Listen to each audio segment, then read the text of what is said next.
Hey everybody, Dirili here. Thank you so much for joining me for another episode of the Amazing Shinsengumi, Heroes in Love. We're on Nagakura Shinpachi's route, and on Chapter 7, Forgive Me. I don't know if I want to know what we have to forgive, or is he having to forgive me, or me having to forgive him? I don't know. We'll find out. You can just sit back, relax, and let me read you a story. The battlefield that put Kyoto aflame ended with Choshu losing. However, it continued to spread. The fire left its name in history books. The Shinsengumi naturally put effort into putting out the fires until morning. They didn't return to the base until the day after. Shinpachi looked exhausted. I held him up and carried him to his room. Shinpachi, are you okay? Yeah, I'm just a little tired. Shinpachi fell into the futon I laid out for him. I was so glad Shinpachi came back to me. I put a blanket over him. Oh, thanks. He looked like he was about to fall asleep at any minute, but he smiled as he spoke to me. Hey, could you wake me up in the evening? Apparently, the leaders of the Shinsengumi are all having a meeting. I see. Sure, I can do that. I'll wake you up. Thanks, you're a lifesaver. I'm in your hands. He fell asleep soon after saying that. I smiled after looking at Shinpachi's defenseless face. I stroked his hair. I quietly left his room so I wouldn't wake him up.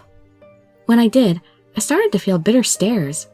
I turned around quickly and saw the soldiers in the hallway staring at me. They're doing it again. Don't you know it's rude to stare? They were the same stares I felt yesterday. I don't know why they were doing it. I thought I should talk to Shinpachi about it, but he was so exhausted, I couldn't talk to him about it. Feeling uneasy, I tried not to think about it and concentrated on working. I'm sure this will all pass over soon. Without any basis, I thought that. I soon learned that it wasn't that easy of a problem to solve. Ignorant to the truth, I endured the stares and started cleaning the base. I dedicated myself to cleaning, and before I knew it, it became dark. Go wake him up! Oh yeah, Shinpachi asked me to wake him up when it became dark. I remembered my promise to Shinpachi and went to wake him up. As I did, a soldier passing by pierced me with his cold stare. It's that stare again. Why are they doing that? I'll ask Shinpachi this time around. I went to Shinpachi's room. However... Huh? I opened the door, but Shinpachi wasn't there. Shinpachi? It looked like he had already gotten up. The futon was folded up and put away. Did he wake up on his own? Apparently. If that's the case, where did he go? He said the leaders of the Shinsengumi were having a meeting. Maybe it started already. For some reason, I started to feel uneasy. I made sure Shinpachi wasn't in the room. I thought it was strange and left his room. I suddenly realized something. The base was unusually quiet. If it had been like usual, soldiers would be around practicing with their swords and goofing around with each other. Nevertheless, it was completely silent. It felt like everything around me was tense. I couldn't get rid of the uneasy feeling. I went to see Shinpachi and rid myself of my anxiety. No matter where I looked in the base, Shinpachi was nowhere to be found. In my engulfing anxiety, someone called my name as I walked down the hallway. Chizuru. I turned around, and Hajime was there, silently looking down on me. Hajime rarely ever came to Shinpachi's side of the base. This was the first or second time I saw him here. What brings him here today? I thought it was strange. As I remembered the strange atmosphere, I couldn't stay calm. After he called my name, Hajime just continued staring at me silently. Hajime, is something wrong? Shinpachi isn't in his room. I'm looking for him, but I can't seem to find him. No, I don't have any business with Shinpachi. Huh? Then why are you here? After hearing my question, he was silent for a bit, then continued talking. Oh God, my stupid sinuses. I was looking for you, Chizuru. Me? Why? Vice Captain Hijikata wants to see you. He told me to bring you to his side of the base. Toshizo? I was confused, but Hajime kept focusing on me and spoke. There's something I want to ask you. What is it? Are you in love with Shinpachi? What? I was so surprised by his question, I couldn't speak clearly. I can't believe he asked me that. What should I tell him? I will be truthful. Yes, I love him. I answered honestly. If it was something about Shinpachi, I couldn't tell a lie. I see. Hajime made a gesture like he was thinking about something. He then faced me and said some unexpected words. This is the longest conversation we've had with him so far. Don't worry, we're going after you soon, buddy. I believe in you. Huh? What do you mean you believe in me? It's your personality. I didn't ask you that question because I wanted to know its answer. I wanted to see what kind of person you were based on the answer you gave me. Huh?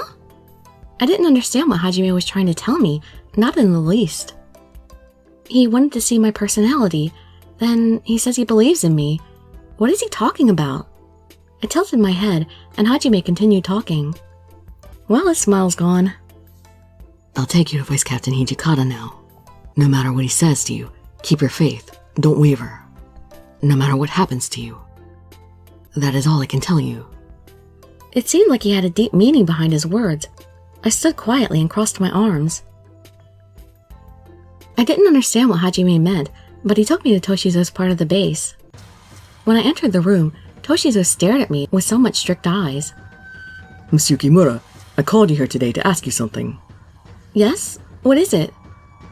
I didn't want to say this, but there is a high possibility that you're a spy sent by the Choshu domain. Huh? Me? A spy? Tell us the truth. We plan on overlooking this, or more or less. Well? I'm no spy. Our inspectors are thorough. We give our comrades precedence. Even if you say that, what's false is false. Well then, this means you deny being a spy, right?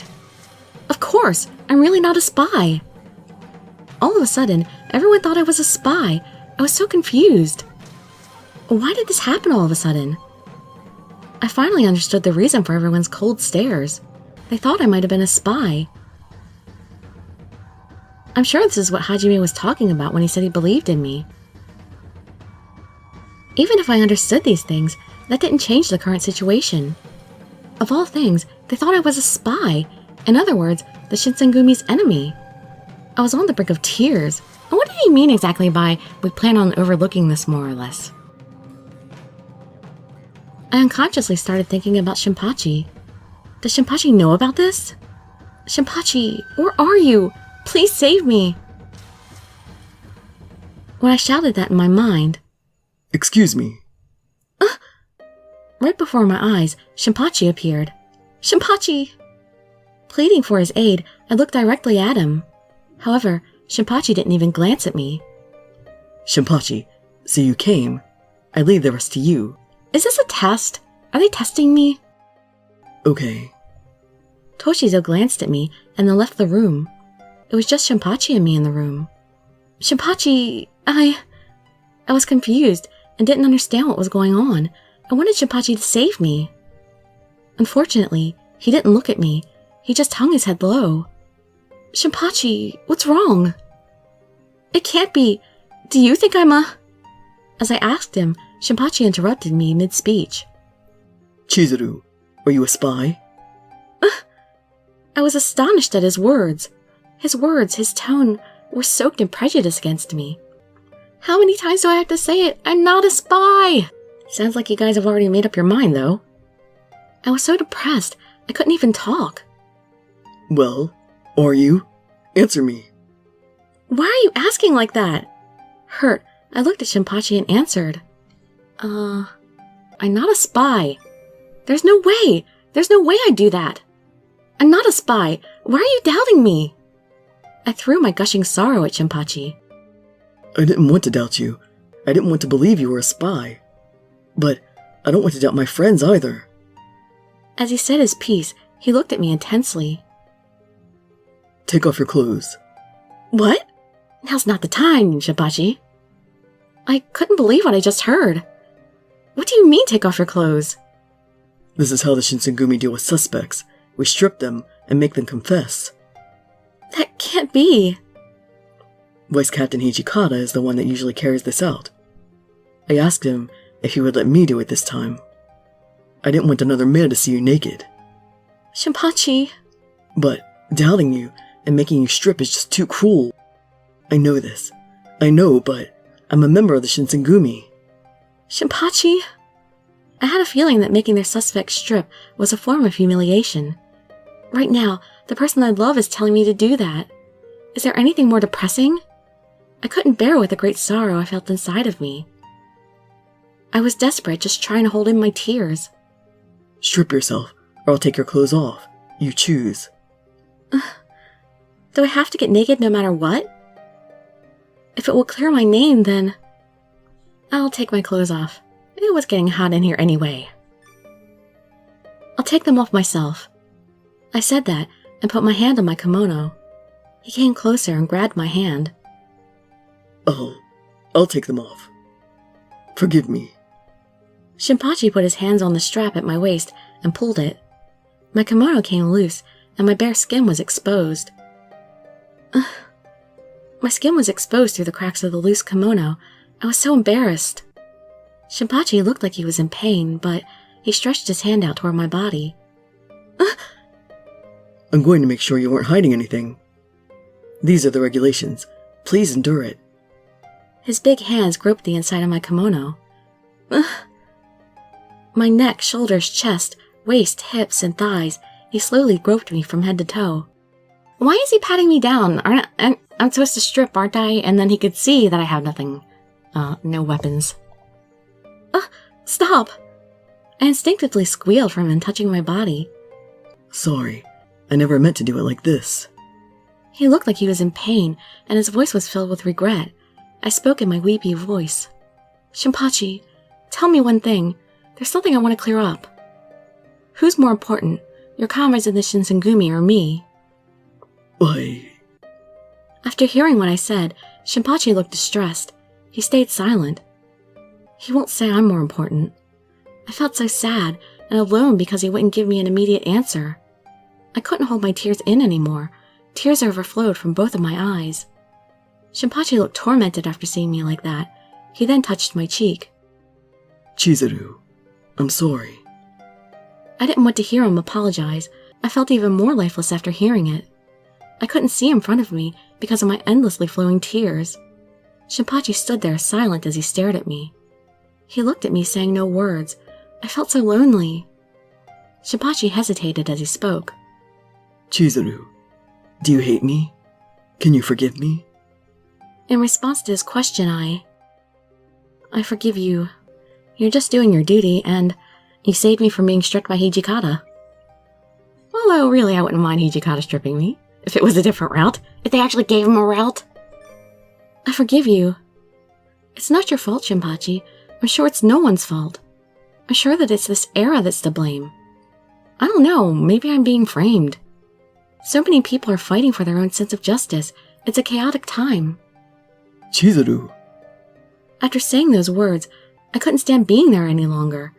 I quickly fixed my kimono and turned to Shinpachi. I said it clearly. Goodbye. It was a sobbing voice, but it was strong and clear. It was a strong-willed voice. Shinpachi was startled as he stared at me. I left him and ran out of the room. Wait, why are they letting me run away? Shouldn't they capture me and imprison me? They really intend to let a spy go like Hijikata said? I wondered how long I walked. Everything around me was pitch black. I left the Shinsengumi base with nowhere to go. I strolled the streets of Kyoto. I smelled something familiar. It was a smell I detested. Burning? The smell. It can't be. It was as if I was being led by the smell. I ran toward it and... It was the fourth fire I'd ever seen, right before my eyes. The flames burned trees and houses. It relentlessly spread. I was speechless. For some reason, I always get involved with fires. It must be fate. As I was dumbfounded by the growing flames, a woman standing in front of the house screamed, "Someone, please, help me! My daughter's precious engagement gift is inside the house. It's a huge kimono." Chizuru, somebody's wedding kimono is not worth your life. If it continues, that precious kimono will burn up.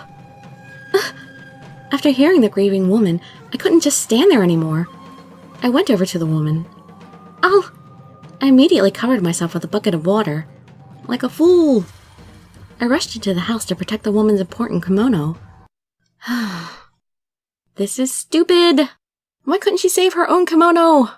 Couldn't she say her child was in there or something? I mean, I guess if it was her child, then she really should have gone in by herself, but a kimono? Come on. Well, I mean, everything's good other than that. It's just, seriously, a kimono? Well, anyway, I'm gonna keep reading here. So hope to see you in that next video coming soon, and I'd be so grateful for any likes, comments, subscriptions, or shares with your friends to show some support. Thank you so much for joining me, and I wish you all health, happiness, and safety. Dirili signing out. Bye-bye, everybody.